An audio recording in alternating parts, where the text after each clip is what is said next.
করিও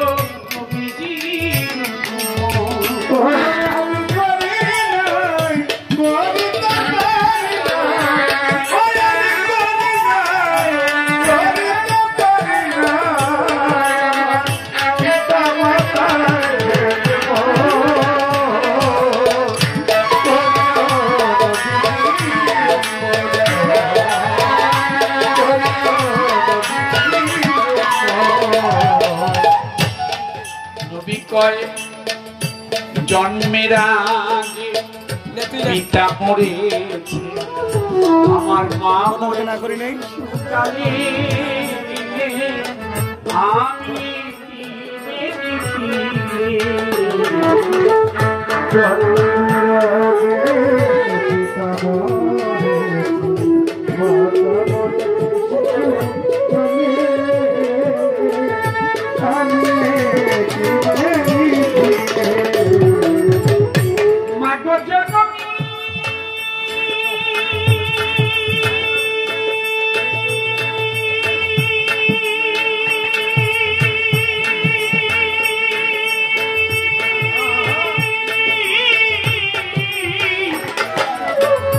মায়া আমার জনম দুঃখী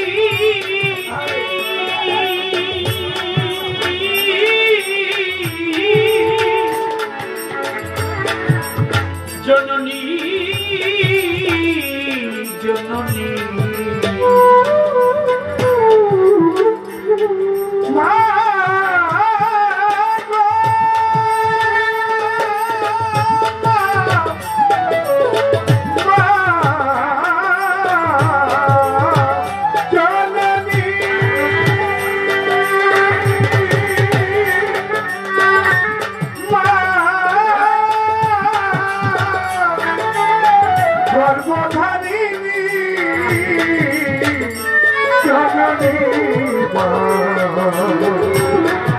জননী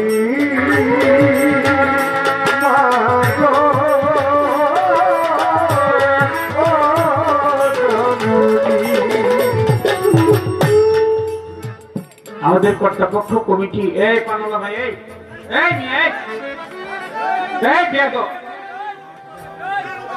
এই বেয়াদব তো ভাই করেন এই বেটা তুই বাইরে তা প্রোগ্রাম নাও বেরো না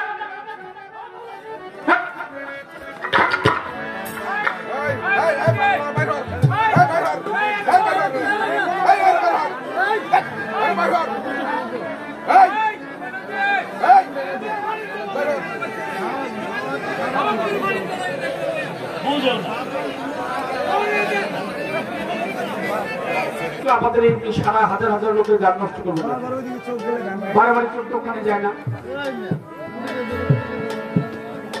উঠতেছেন বসতেছেন বীজ দিয়ে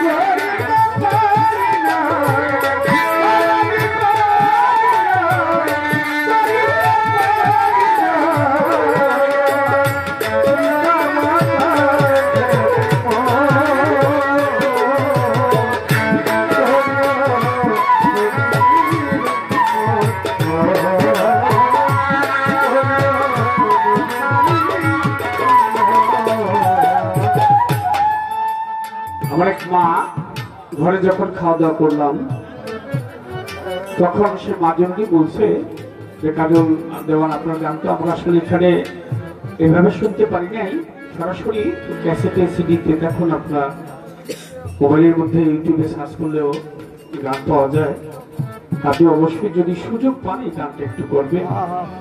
মা বাবার এই গানটি যত কথাই বলি না কেন, নামাজ পড়ি, রোজা করি, হজ করি, যাকাত দিই, যত আবাদত করি সবচেয়ে বড় একটি আবাদত হলো পিতা মাতার চরণ সেবা। রাসূল আকরাম সাল্লাল্লাহু আলাইহি ওয়াসাল্লাম দয়াল নবী গাদির ভাষণে শেষ পর্যায়ে এসে বিদায় হজের ভাষণে তিনি বলছিলেন যে আমার উম্মতগণ, আমি দুনিয়ার মধ্যে এমন কোন ইবাদত নাই যেটা করতে পারিনি, তবে আমার দ্বারা একটি কাজ অসম্পূর্ণ রয়ে গেছে। সাহাবারা প্রশ্ন করে, ইয়া রাসূলুল্লাহ, আপনি আবার কি অসম্পূর্ণ কাজ রেখে গেলেন? আমার দয়াল নবী আক্ষেপ করে বলছিল যে আমি মা বাবার সেবা করতে পারিনি। তোমরা দুনিয়ার যারা আছো অবশ্যই তোমরা পিতা মাতার খেদমত করবে। আপনি যদি হজে যেতে চান, হজে যাইতে হইলে আপনার মা বাবা যদি বেঁচে থাকে তাদের অনুমতি নিতে হবে। আপনি হজে যাবেন, আপনার মায়ের কাছে গিয়ে জিজ্ঞেস করতে হবে মা আমি হজে যাবো। সে যদি না করে তাহলে আপনি গেলেও যাইতে পারবেন, কিন্তু আল্লাহ দরবারে সেই হজ কবুল হবে না। কত বড় একটা পাওয়ার আপনার ঘরের মধ্যে রেখে দিয়েছে আল্লাহ পাক। অনেক যুবক গান শুনতে আসছে, অনেক মুরব্বীরা গান শুনতে আসছে। আমি অনুনয় করে বলবো তোমরা কখনো কেউ মা বাবার মনে কষ্ট দিও না।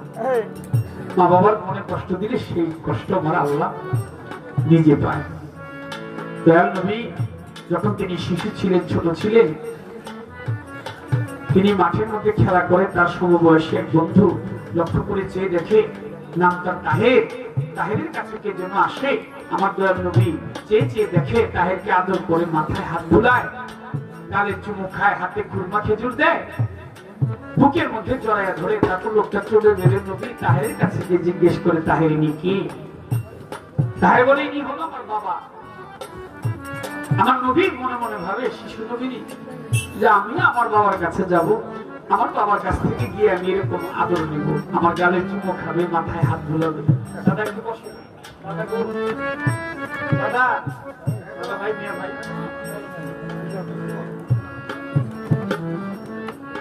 রাসূল আকরাম সাল্লাল্লাহু আলাইহি ওয়াসাল্লাম তিনি তার বাড়ির উদ্দেশ্যে রওনা হয়েছে। আর দূর থেকে বাড়ির আঙিনায় গিয়ে মাকে ডাকতেছে, মা ওই মা মারে। মা আমেনা বুঝতে পেরেছে আমার জাদু আমাকে এমন ভাবে কোনোদিন ডাকে নাই, আজকে ডাকের মধ্যে যেন কি একটা ভিন্নতা, হৃদয়ের মধ্যে বাড়ি খেয়েছে সেই ডাক। কাছাকাছি চলে গেছে, গিয়ে বলে মা মা গো আমাকে আমার বাবার কাছে নিয়ে যাও, আমি আমার বাবার কাছে যাও। বাবা কই? মা আমেনা বলে নিভেছিল মনের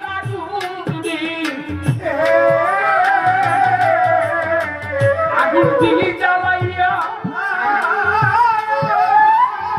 তুষার মনোনন্দরে আমার জলে রইয়া রইয়া।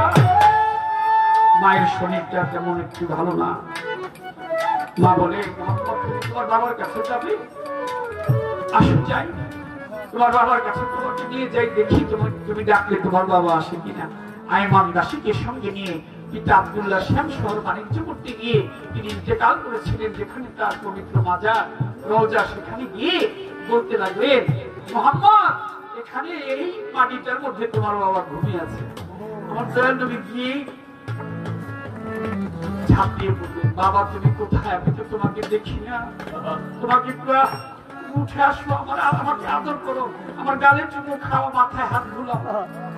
কিন্তু যে একবার না ফেরার দেশে চলে যায় সে তো কখনো ফিরে আসে না।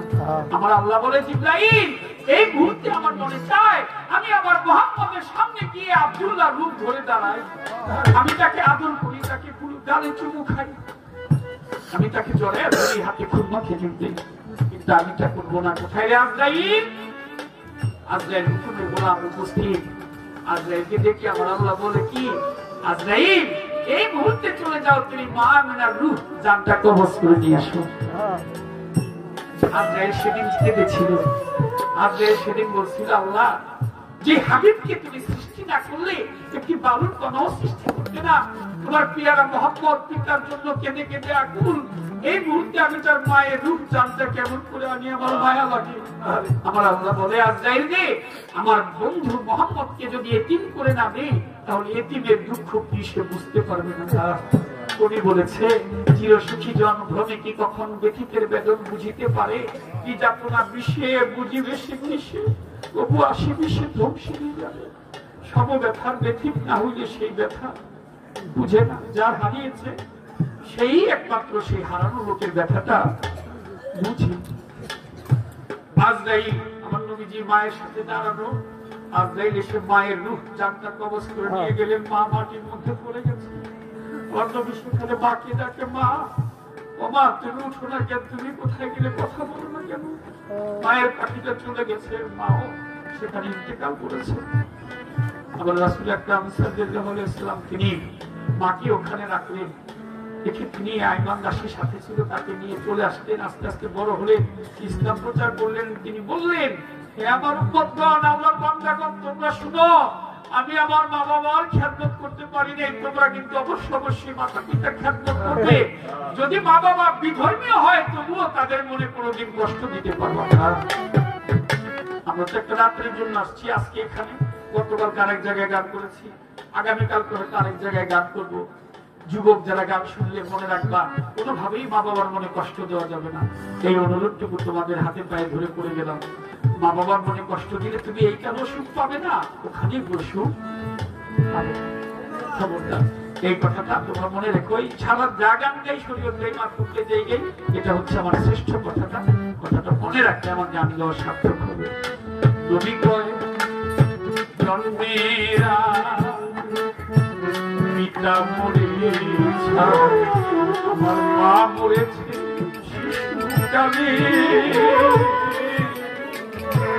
আমি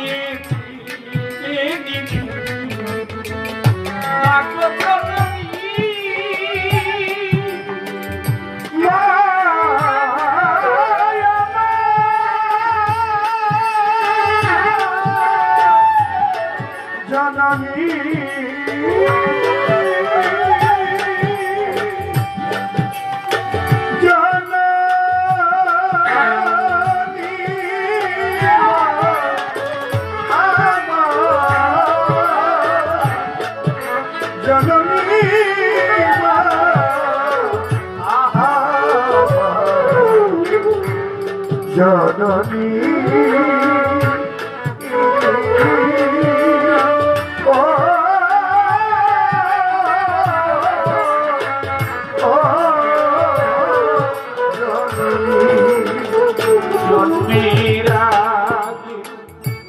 পিতা মরেছে, আমার মা মরেছে শিশুকালে, আমি ওই আমার পিতাকে, আমার মাতাকে, ওই আমার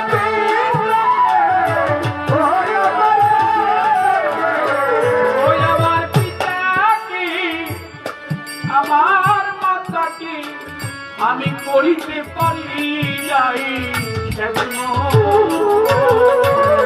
করিও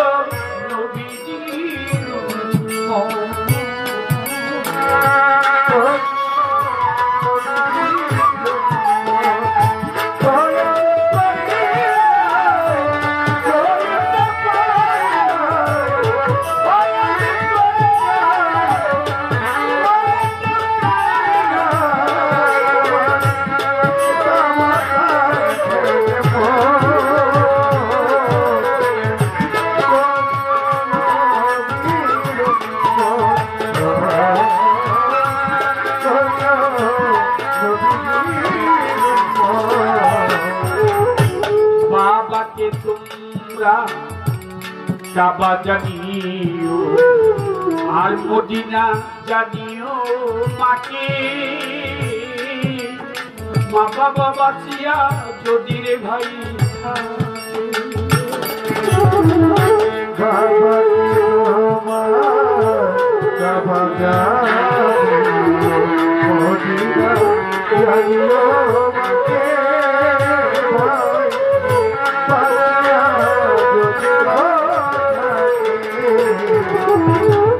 বাবাকে তোমরা কাবা জানিও আর মদিনা জানিও মাকে, ভাই বাঁচিয়া যদি গো সেবিও পিতাকে, সেবিও মাতাকে,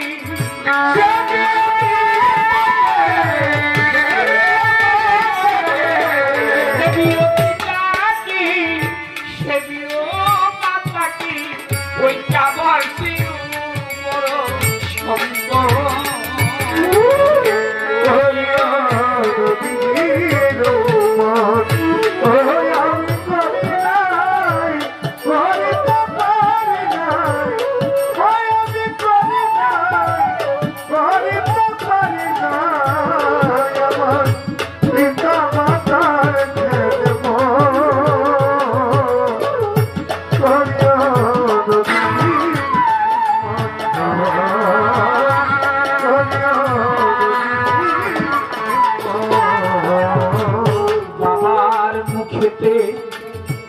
মায়ের মুখেতে তুলিয়া দিল যে খানা ভাই সেই খানা খায় রাব্বানা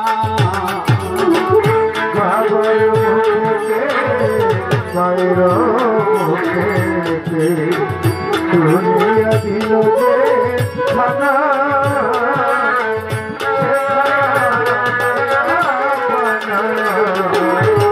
প্রিয় নবীজি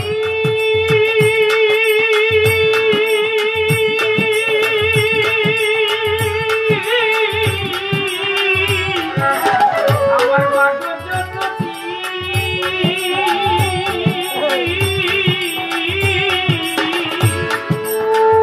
বাবা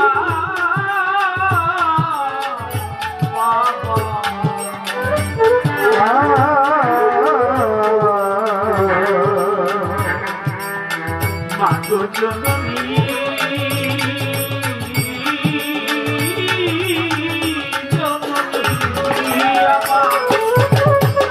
মায়ের মুখেতে আর বাবার মুখেতে জেনে রেখো তুলিয়া দিল যে খানা ওরে ভাই সেই খানা খায় রাব্বানা তাই সাহাবুল সরকার বলে ভাই দরকার